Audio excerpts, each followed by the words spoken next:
Bueno, Ramón, ¿cómo estás? ¿Cómo has vivido estos meses tan complejos, tan insólitos de confinamiento y de crisis sanitaria? Pues con un punto de estupor y de perplejidad, como tanta gente, ¿no? Hemos vivido, y estamos viviendo todavía, una película de ciencia ficción. También es verdad que la gente rápidamente se acostumbra a cosas que le parecerían extrañas. Antes, cuando veíamos a algún asiático en un aeropuerto con una mascarilla, nos llamaba la atención, y ahora pues estar en un bar, un grupo de amigos con mascarilla, nos parece de lo más normal, ¿no? Pues bueno, pues ha sido una circunstancia que nos ha trastocado la vida personal, también la vida profesional, y tratando de sobrellevarlo lo mejor posible. Vale, bueno, tú, para los que no te conozcan, porque probablemente en el ámbito periodístico y en el ámbito también de la investigación en medios eres una persona muy conocida, pero probablemente este vídeo lo vea otro tipo de perfiles y de gente, ¿no? Eres profesor de periodismo de la Universidad de Navarra y eres vicedecano de investigación de la Facultad de Comunicación de la universidad, ¿vale? También has estado vinculado con la Universidad de Texas, ¿no? Y también bueno, tienes ahí un extensísimo currículum, pero también has estado vinculado pues, con la World Journalism Education Council, con el ECREA, con distintas entidades, ¿no? Y muy vinculado sobre todo a tu labor investigadora, ¿no? Uh -huh. Entonces, recientemente has participado, has liderado, ¿no?, la elaboración de un paper relacionado con las fake news o bulos, ¿no? El paper se llama, y lo voy a leer para no evitar que me confunda, Desinformación en tiempos de pandemia, ¿no? Tipología de los bulos sobre el COVID-19, ¿no? Entonces yo creo que habéis hecho ahí un análisis empírico muy importante sobre algo que todos percibimos, que está ahí, que está todo el día tocándonos en el día a día de nuestra vida, ¿no? Y que está cada vez, o da la sensación, ¿no?, como influyendo más en las opiniones de las personas o en las decisiones que toman, ¿no? Entonces, bajo tu punto de vista y según el estudio que habéis hecho, lo primero sería como definir qué es un bulo, una fake news, ¿no? ¿Qué es exactamente un bulo, ¿no? Efectivamente, ahí hay un aspecto inicial que es puramente conceptual, y es tratar de definir aquello de lo que estamos hablando, porque el concepto más extendido, tanto en el ámbito, digamos, social, político, periodístico, como incluso académico, es el concepto importado del mundo anglosajón de fake news, que desde mi punto de vista, y bueno, en esto coincido con otros, en sí mismo ya es bastante falso, porque es verdad que son fake, pero no son news, o sea, no son noticias. Y entonces yo veía un poco improcedente importar la terminología anglosajona cuando además esa terminología, ese concepto, pues es bastante discutible, ¿no? Y en español pues tenemos muchas palabras para designar la mentira, en el diccionario hay cantidad de ellas, y una de ellas es el bulo, ¿no? Es el bulo. El bulo, por cierto, es un término, por lo que he podido averiguar para este trabajo, es un término que viene del caló. Es una palabra, digamos, utilizada en el mundo un poco gitano, y que alude, digamos, a las falsedades, ¿no? Y bueno, se ha convertido en un término pues común. Y nosotros, el diccionario lo define como una falsedad creada con algún fin, ¿no? Y el asunto del creado con algún fin me parece que es relevante, ¿no? Otra cosa es que ahora había que darle, digamos, un sentido más académico o ligado al tipo de fenómenos de comunicación que estamos analizando ahora. Y lo que hemos definido, ese concepto, le hemos asignado una definición que mostramos en el artículo, a partir de la cual después elaboramos los distintos elementos, que básicamente lo que dice es, en primer lugar, que es un contenido falso, no es una noticia falsa, es un contenido falso, creado deliberadamente, es decir, que tiene una premeditación en su gestación de falsedad, creado premeditadamente para comunicarlo de manera pública a la sociedad, a través de cualquier plataforma, sean, por tanto, redes sociales o medios de comunicación, ¿no? es un concepto, por tanto, que incorpora lo que habitualmente se suelen denominar las noticias falsas, pero también otro tipo de falsedades que circulan por ahí y que, de hecho, hemos comprobado empíricamente que son la mayoría, ¿no? Que son esa cantidad de patrañas, de infundios, de mentiras, de falsedades que circulan pues, en nuestros teléfonos móviles a través de mensajerías, en las redes sociales, etcétera.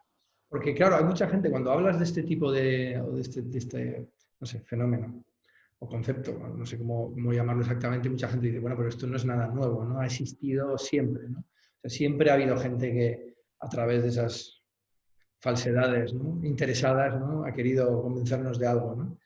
¿Qué es lo que, bajo vuestro punto de vista o tu punto de vista en este análisis o en general tu percepción, ¿no?, como experto en este ámbito, ha cambiado en los últimos años? ¿Es solamente un poco como la velocidad de propagación a través de las redes sociales o hay algunas otras cuestiones que han hecho que esto haya cambiado y que sea quizá más relevante o más influyente en este momento?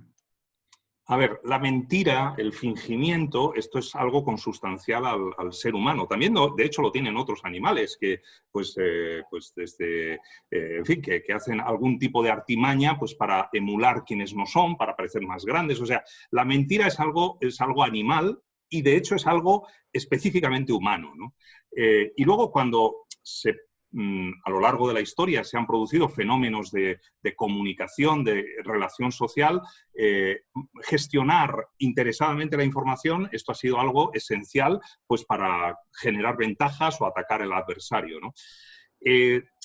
La historia del periodismo en ese sentido es corta, tiene 3 siglos más o menos, desde las primeras gacetas del siglo XVII, y ya ahí pues, uno puede encontrar falsedades, en muchas ocasiones, pues, de distinto tipo.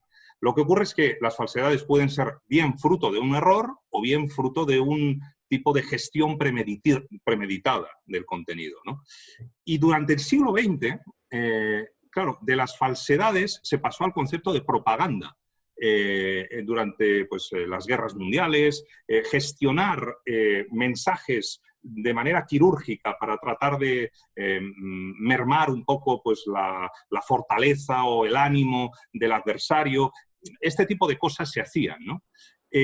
Me preguntabas, ¿cuál es la diferencia ahora? Porque efectivamente, como vemos, ha habido una gran cantidad de ocasiones a lo largo de la historia en la que la mentira y la falsedad diseñada pues, se ha gestionado, ¿no? Pero la gran diferencia ahora es la dimensión.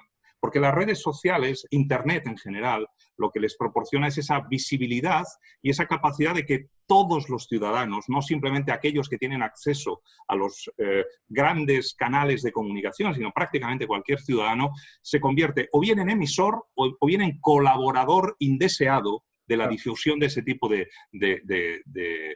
falsedades, ¿no? Y entonces, por eso en estos momentos podemos decir que el fenómeno de la desinformación, si bien no es nuevo, es más importante que nunca.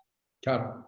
Y saltando un poco a vuestro paper y a estos meses de la crisis de la COVID-19, ¿no? Vosotros habéis hecho un análisis empírico en base a lo que os habéis ido encontrando, ¿no? Y creo que habéis desmenuzado muy bien distintos aspectos que describen un poco cómo son estos bulos, ¿no? Lo primero es qué tipo de redes o de dónde provienen, porque no solamente son redes, como acabas de comentar, ¿no? De dónde vienen estos bulos. Ahí, yo no sé si la gente se sorprenderá, pero ¿qué es lo que habéis descubierto un poco con vuestro análisis empírico? Bueno, si preguntáramos a cualquiera en una parada de autobús ahora, ¿dónde piensas tú que se encuentran habitualmente las noticias? Básicamente nos va a decir dos respuestas, muy probablemente. Una, en las redes sociales y 2, en los medios de comunicación. Bueno, pues nosotros queríamos ver hasta qué punto esas hipótesis son ciertas y cómo es esa distribución.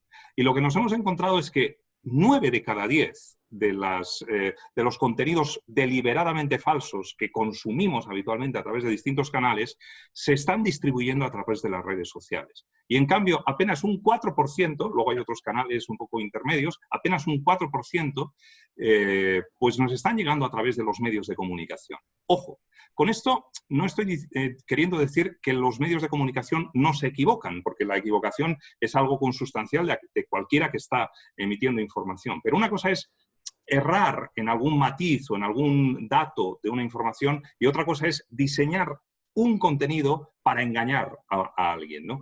Y esto es lo que vemos de manera masiva.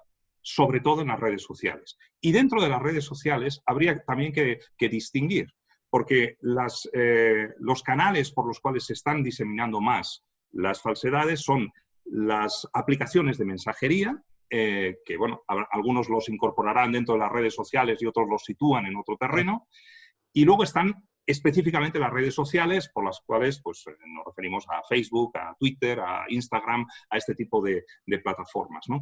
Entonces, lo que hemos visto es que cuanto más cerradas son esas redes, y las mensajerías evidentemente son privadas, cuanto más cerradas, más probabilidades hay de que circulen falsedades. En cambio, cuanto más abierta es una red, como están más sujetas al escrutinio público y hay más personas que pueden alertarte de que aquello que estás leyendo es falso, la cantidad de falsedades pues, se reduce. Claro, se reduce, claro.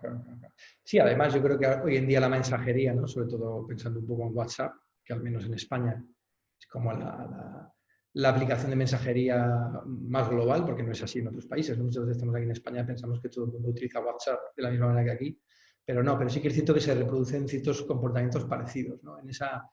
Y bueno, y todos tenemos nuestros grupos familiares, de amigos, que estamos recibiendo todo el día todo tipo de tropelías y demás, ¿no? Es interesante también otra cuestión, ¿no? Muchas veces cuando se habla de bulos, se habla de que estos son los rusos, los chinos, esta historia muchas veces geográfica, instrumentalizada y demás, ¿no? Pero también vosotros habéis analizado un poco la procedencia, ¿no? Hasta cierto punto. Claro.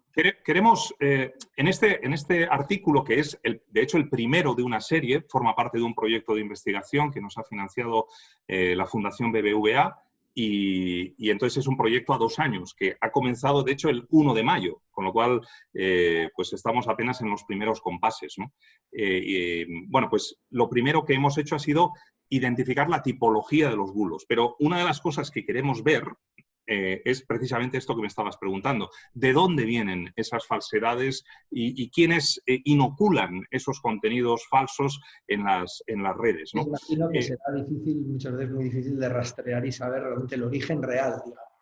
Es que en muchos ámbitos, en muchos casos, nos situamos en el terreno directamente de lo criminal, porque bueno, pues las unidades de investigación policial del cibercrimen se dedican, entre otras cosas, a esto, ¿no? Pues, por ejemplo, a rastrear estafas que están circulando a través de redes de mensajería, que se visten, por ejemplo, de aparentes o inocentes campañas en pro de, pues yo qué sé, de enfermos o de residencias que necesitan ayuda, y entonces hacen una acuestación pública y te piden que colabores económicamente o te piden que compartas tu número de cuenta corriente, y en el fondo ahí, detrás de ese cordero o de esa piel de cordero, se esconde el lobo de pues las redes mafiosas que se dedican un poco a capturar los datos y a hacer la estafa económica. En el fondo, en este sentido, lo que hemos visto es que una parte significativa, de hecho, de los bulos que circulan, lo que hacen es aprovecharse de aquellos acontecimientos que están generando una alarma o un debate público, es decir, que generan interés y que ayudan a que los contenidos sean compartidos. Bueno, pues ese tipo de redes se valen de esas situaciones para lanzar contenidos ligados a esa situación. Por lo tanto, no debería extrañarnos de que ahora que poco a poco, y gracias a Dios, estamos saliendo un poco de la parte más crítica de la crisis en su vertiente sanitaria, pero en cambio estamos zambulléndonos en lo más duro de la crisis económica, no debería sorprendernos que en los próximos meses o años incluso veamos que las falsedades que circulan en las redes sociales ya no tienen tanto que ver con el coronavirus y en cambio empiezan a tener que ver con problemas socioeconómicos de la gente.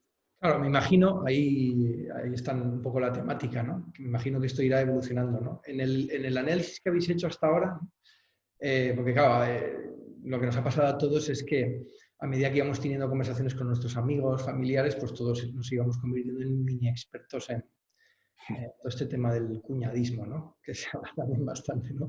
Mini expertos en salud pública, pandemias y tratamientos sanitarios, ¿no? Y claro, mucho venía pues, de lo que leíamos, ¿no? Tanto en medios como en las redes y demás, ¿no? ¿Esa ha sido la principal temática? O me imagino que también habría habido otro tipo de temáticas. más o menos, ahí habéis analizado un poco las Sí, las proporciones. queríamos ver, en efecto, queríamos ver un poco cuál era la tipología, no solamente desde el punto de vista del formato, sino desde el punto de vista del tema, del contenido, ¿no? Y ahí, así como en otras cosas, uno ya tenía una cierta hipótesis de, por ejemplo, sobre todo van a pasar por redes sociales y quizá menos en los medios de comunicación. Y efectivamente fue así. Muchos menos en los medios de comunicación, pero sobre todo en las redes sociales. Bueno, pues en cuanto a la temática, lo que hemos visto es una distribución bastante homogénea. Por una parte, podríamos decir como tres tercios razonablemente equilibrados entre sí. Un tercio correspondería a los contenidos en el ámbito de la salud y la ciencia, pues todas las terapias milagrosas contra el coronavirus, si te tomas unos vapores de no sé qué, esto te va a librar de cualquier tipo de infección, etcétera, etcétera. Este tipo de cosas, ¿no? Esto sería por un lado. En segundo lugar, estarían las de tipo político o vinculadas al gobierno, que en el fondo lo que han hecho ha sido utilizar el marco de la pandemia para expandir la batalla ideológica que habitualmente se libra en las redes sociales, ¿no? Ahora se ha utilizado el coronavirus, mañana se utilizará otro asunto y antes del coronavirus lo importante es atacar al adversario ideológico por tierra, mar y aire, ¿no? Y evidentemente, sin ningún tipo de escrúpulo, se ha utilizado la pandemia tanto desde izquierda como desde derecha para vapulear al adversario ideológico, ¿no? Y eso sería otro tercio, ¿no? Y luego el tercer tercio, pues sería, digamos, contenidos diversos, que habitualmente son de ámbito más local, curiosamente.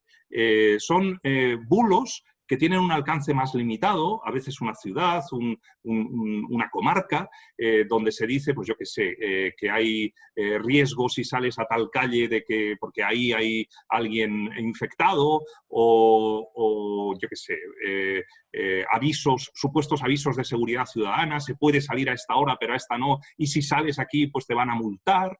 Este tipo de bulos que ya son un poco más de radio patio, ¿no? Y esos más diversos pues conforman un tercer grupo, ¿no? Pero como vemos ha habido pues prácticamente de todos los colores. Muy bien, interesante, sí, sí, sí. Fíjate que también, ¿no? Para los periodistas, ¿no? De los cuales, aunque yo no ejerzo demasiado, no he ejercido demasiado en mi vida, ahora casi más que nunca con estas entrevistas, fíjate, pero todo este tema de las fuentes, ¿no?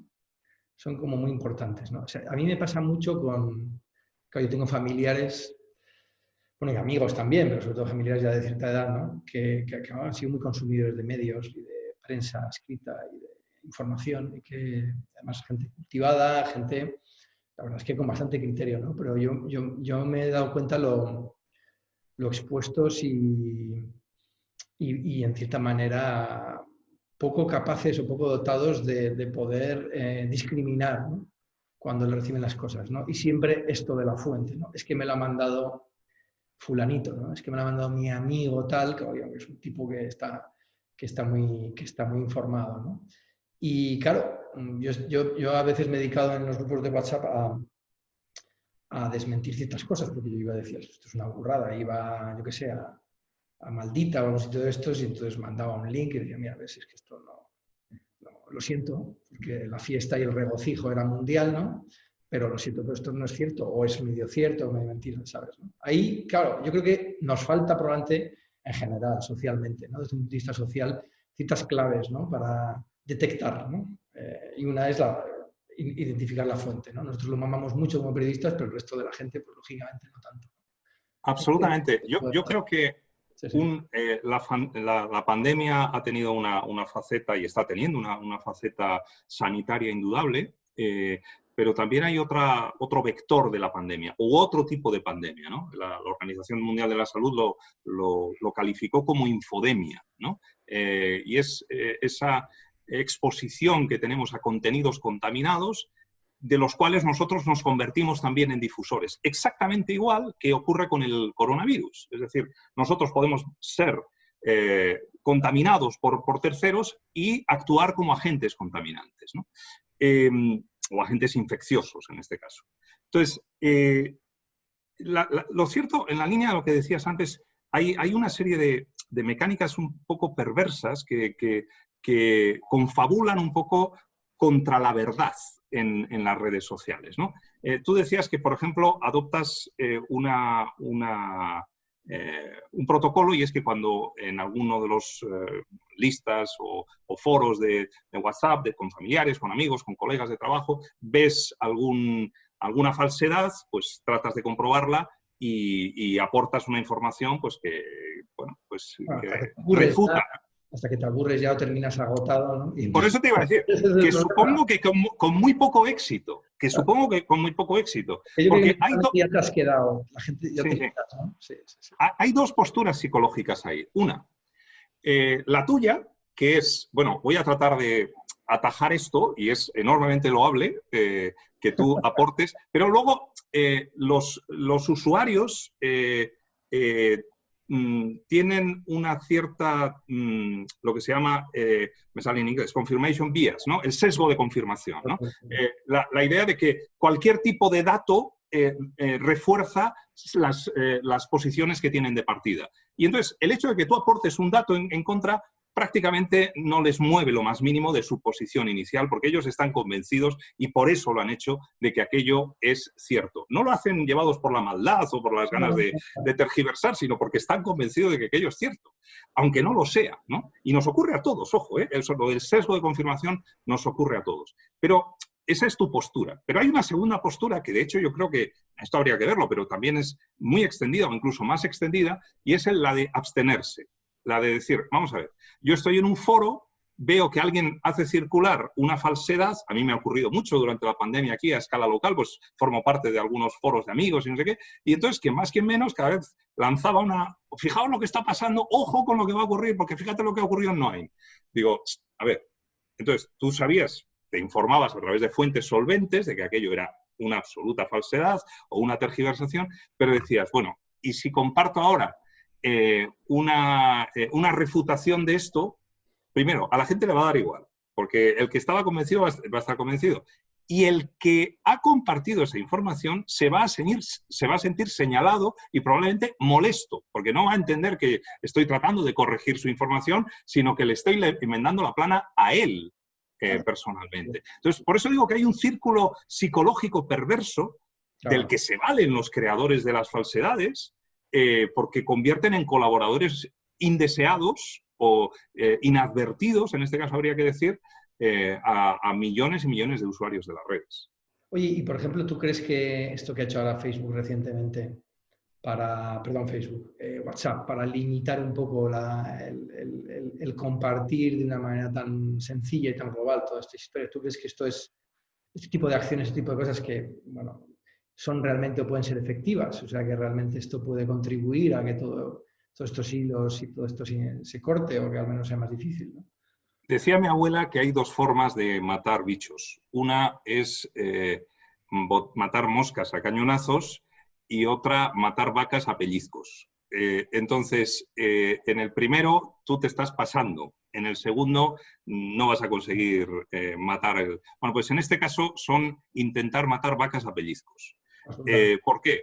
¿Por qué? Pues porque yo creo que en el fondo lo que pesa en la medida de WhatsApp, que no deja de ser Facebook, al fin y al cabo, es un problema reputacional colosal que arrastran desde Cambridge Analytica, desde el año 2016. ¿En qué momento están ahora, no? Les están retirando la publicidad, todo esto. Le están retirando la publicidad. Pero en el fondo, ¿qué ocurre? Pues que su negocio no es la veracidad de la información, su negocio es el engagement.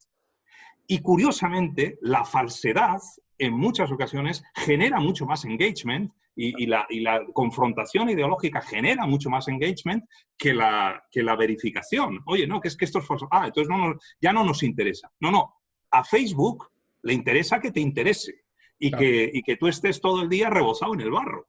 Claro, Entonces, en una red social, limitar el compartir, ¿no? De alguna manera es casi una acción contra natura, ¿no? Entonces son cosas como un poco cosméticas, yo creo que en base a una cierta desesperación, ¿no? Luego vamos a volver, porque me apetece terminar con el análisis que he dicho, y luego volvemos sobre esto. Y lo enlazamos con el tema de la censura y toda esta historia, que yo creo que también hay un tema interesante, ¿no? por terminar con el informe, porque hay un gráfico muy interesante en el informe cuando habláis de tipologías, ¿no? Tipos de bulos, ¿no? Porque habéis hecho una especie de, bueno, una especie no, una clasificación como una casa, ¿no? Y es interesante, ¿no? Que habéis identificado fundamentalmente 4, ¿no? O sea, cuéntanos un poco, porque a mí me ha sorprendido, me ha llamado bastante la atención esa clasificación y el volumen, ¿no? Y la relevancia que tiene cada uno. Como he dicho, el objetivo de la investigación no era tanto medir cuántos ni de qué manera, sino básicamente hacer una tipología de las falsedades, de los contenidos falsos, de los bulos que circulan, ¿no? Y entonces, a partir del gran volumen de trabajo, de material con el que nos hemos movido, pues hemos llegado a detectar como 4 categorías principales, ¿no? Que son el engaño, la exageración, la descontextualización, perdón, he dicho el engaño. La broma, la exageración, la descontextualización y el engaño. Entonces, la broma, pues como todo el mundo entiende, pues es la pequeña gracieta que utiliza un contenido falso, porque uno puede hacer una broma a partir de contenido real, y esa broma basada en contenido falso, alguien se la cree y empieza a hacerla circular y más gente se la termina creyendo. Pero originalmente no tenía la intención de engañar, sino de, oye, de echarse unas risas, ¿no? Y esto ocurre bastante a escala local, el típico que quiere hacer una gracieta, vas a ver tú lo que va a pasar si yo cuento esto, ¿no? Y entonces termina aquello generando un efecto de bola de nieve. Luego estaría la exageración. La exageración es cuando tienes un contenido que en origen es cierto, pero se le añaden una serie de detalles, una serie de ingredientes adicionales falsos para maquillar algo en una determinada dirección y aquello termina produciendo una falsedad. De hecho, nos hemos dado cuenta de que esta modalidad de bulo es la más frecuente entre los políticos, ¿no? Que parten de algo que es cierto y lo peinan de tal manera que terminan generando, en ocasiones, no ya un argumento en una determinada, sino directamente una falsedad. Luego, en tercer lugar, estaría la descontextualización, que también tiene un cierto grado de relación con la verdad, en la medida en que habitualmente se trata, por ejemplo, de vídeos o de fotografías que proceden de un contexto temporal o territorial distinto, pues yo qué sé, vídeos tomados de Italia durante la crisis de los emigrantes subsaharianos que trataban de llegar a las costas de Lampedusa. Y de repente nos encontramos que hay vídeos y alguna fotografía, por ejemplo, de ataúdes, ¿no? En Lampedusa del año 2013. Bueno, pues alguien la coloca durante la pandemia y dice, fijaos cómo están los hospitales de Madrid esperando a los muertos, ¿no? Bueno, la fotografía no ha sido fabricada, la fotografía es real. El problema es que ha sido descontextualizada. Se ha situado en un contexto espacial y temporal que no le corresponde y, por tanto, también es una falsedad. Y, finalmente, la categoría suprema del bulo sería lo que hemos calificado como engaño. Y es cuando se fabrica todo. Se fabrica el texto, la fotografía, el vídeo, se edita un audio falso que parece que es un enfermero hablando, este tipo de cosas, ¿no? Entonces, cuando vimos estas 4 categorías, broma, exageración, descontextualización y engaño, nos dimos cuenta de que les unía como una especie de cordón umbilical, una especie de columna vertebral y una gravedad creciente. Entonces dijimos, oye, aquí hay un asunto, y es que cuanto más grave es la falsedad, apunta hacia otra tipología distinta. Y entonces vimos que la broma es, digamos, el bulo más inocente, la exageración sería un poquito más grave, luego viene la descontextualización y finalmente el engaño. Bueno, sí, es interesante porque yo creo que todos como vivimos eso, ¿no? Y realmente hemos recibido y estamos familiarizados con todo ese tipo de elementos y luego todo este reguero también de memes, de historias, de juegos que hay que muchas veces parecen inocentes, ¿no? Cuando pues con la broma, pero que de inocentes algunos de ellos no tienen nada, ¿no? Es curiosísimo, ¿no? Pero bueno. Oye, volvemos a este tema, porque claro, antes hablábamos de Facebook y lo que está ocurriendo, ¿no? Y ahora cómo están retirando la publicidad, pero ahí hay una amenaza, ¿no? Y de hecho, creo que recientemente, no sé si hoy, pero bueno, como la gente que va a oír esta entrevista probablemente en los próximos días, recientemente estos días yo creo que estaba publicando el New York Times un artículo hablando de la preocupación que tenía pues de nuevo sobre la censura, ¿no? Que de nuevo esto de nuevo sirva para limitar o pueda servir para limitar un poco las libertades vinculadas sobre todo a la libertad de expresión, libertad de información, ¿no? Y dónde está el equilibrio, ¿no? En perseguir el bulo, ¿no? pero muchas veces probablemente o parece, ¿no?, como un dilema, ¿no? No sé si hay un dilema, si es un falso dilema, es un dilema, ¿no? Esto en algunas otras entrevistas lo he comentado a alguna otra persona. Y ese riesgo, ¿no?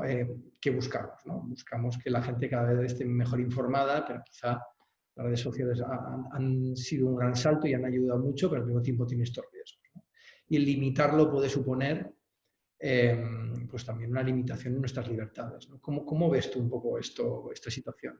¿Ves que Pues realmente está clara con la excusa, digamos, de los bulos?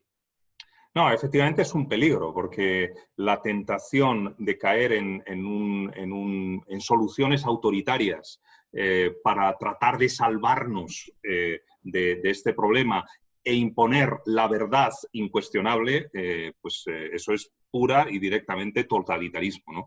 Y contra eso claramente hay que rebelarse, ¿no? Hay que recordar que desde la organización, la Declaración Universal de los Derechos Humanos y todas las constituciones de los países democráticos, en nuestro caso, en su artículo 20, la Constitución española reconoce y avala el derecho y la libertad a informarse, ¿no?, que nos asiste a todo ciudadano, ¿no? Y desde ese punto de vista, que haya quienes pretendan, un poco valiéndose de esta circunstancia de diseminación de desinformación, de controlar esa información, es algo que debería preocuparnos mucho, ¿no? Es verdad que hay que velar por la calidad de la información. Y yo creo que ahí cada uno de nosotros individualmente tenemos también nuestra responsabilidad, porque a veces pensamos que únicamente la responsabilidad es de la fuente que no me está dando a mí la información correcta, pero también tienes tú la responsabilidad de seleccionar las fuentes en atención a su calidad. Y es evidente que hay fuentes que están más interesadas en el litigio, en la beligerancia, en atacar a un adversario, en defender un determinado punto de vista ideológico, y todo lo demás le da igual, lo subordina, o sea, todo queda subordinado, incluso la propia verdad, a ese elemento, ¿no? Y hemos tenido situaciones durante esta pandemia que han sido un poco atisbos un poco peligrosos, ¿no? Yo recuerdo, por ejemplo, el caso de aquella encuesta famosa del CIS, ¿no? Yo creo que fue a finales de abril, cuando se preguntó en una de las preguntas a los ciudadanos si pensaban que, con unas preguntas un poco así Formuladas. Exacto, un tanto peculiar, diciéndole, bueno, ¿usted piensa que hay que asegurar la calidad de la información limitando la comunicación de información vinculada al coronavirus únicamente a fuentes oficiales, o por el contrario, se puede dar pábulo a la desinformación con que todo el mundo pueda publicar? Claro, si tú formulas así la pregunta, lo normal es que la gente dice seguridad, por supuesto. Pero claro, una novela esa pregunta, casi, per se. Sí, O sea, sí. cuando te formulan una pregunta que tiene 5 líneas o 6 líneas, ¿no? No, entonces hay que estar un poco vacunados frente a esto. Forma parte de nuestra libertad, forma parte de nuestra responsabilidad social. Y yo pienso que en el fondo lo que hace falta es una cultura mediática, que es lo que no se cultiva en la gente. Últimamente, en los últimos 25 años hemos hablado mucho de alfabetización digital, de enseñar a los chavales, a los mayores, a cómo utilizar las herramientas digitales, pero se nos ha olvidado o no le hemos prestado la atención suficiente a qué se hace con esas herramientas y cuáles son las cautelas que hay que desarrollar para utilizarlas adecuadamente. Y es esto lo que hace falta realmente. Muy bien, Ramón. Oye, pues se me ha pasado el tiempo volando, ha sido súper interesante. Yo creo espero que a la gente que nos escuche le interese esta entrevista. Yo creo que es un tema siempre es relevante, pero debido a los meses que hemos pasado y lo que nos queda, que como bien comentabas antes, nos viene ahora una crisis económica importante donde de nuevo se van a polarizar muchas visiones, ¿no? Yo creo que un análisis como el que vosotros habéis hecho es muy útil y está muy bien, además, que le vayáis a dar continuidad, porque yo creo que la situación y la realidad lo requiere, ¿no? De hecho, voy a dar, hay una dirección en internet, salaverria.es, ¿no?, que es tu web personal, donde hay, además de este artículo, hay otros muchos artículos que has ido publicando a lo largo de tu vida investigadora, ¿no? Pero bueno, también lo colgaremos en la página en YouTube cuando subamos el vídeo. Y a mí me parece que es interesante para el que quiera profundizar un poquito en estos temas que te siga la pista. Nada, muchísimas gracias por tu tiempo, ha sido un placer y nada, nos vemos, bueno, tú y yo nos vemos dentro de De poco. vez en cuando. Es fácil, exactamente. Bien, un saludo. Venga, adiós.